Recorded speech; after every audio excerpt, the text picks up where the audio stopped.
பிரியமானவர்களே, நம்முடைய வாழ்க்கையில் பார்த்தீங்கன்னாக்கா தோல்விக்கு மேல் தோல்வி வந்து கொண்டே இருக்கும்போது நம்முடைய மனசெல்லாம் துவண்டு போய் நம்ம ஏன் தான் வாழ்கிறோமோ அப்படின்ற ஒரு சூழ்நிலை நமக்கு வந்து அந்த சூழ்நிலையில் தள்ளப்படுகிறோம்.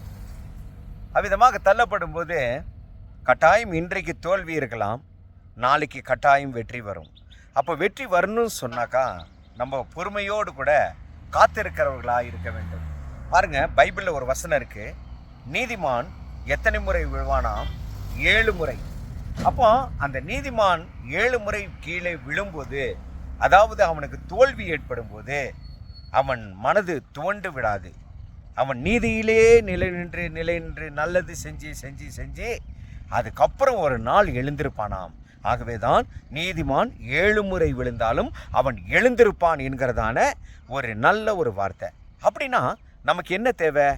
வாழ்க்கையில் முயற்சிங்க, அதிகமான முயற்சி, விடாமுயற்சி, அதே நேரத்தில் மன தைரியம், நாளைக்கு வெற்றி வரும் என்கிறதான எதிர்பார்ப்பு இருந்தால் கட்டாயம் நமக்கு ஒரு நல்ல காலம் வரும்.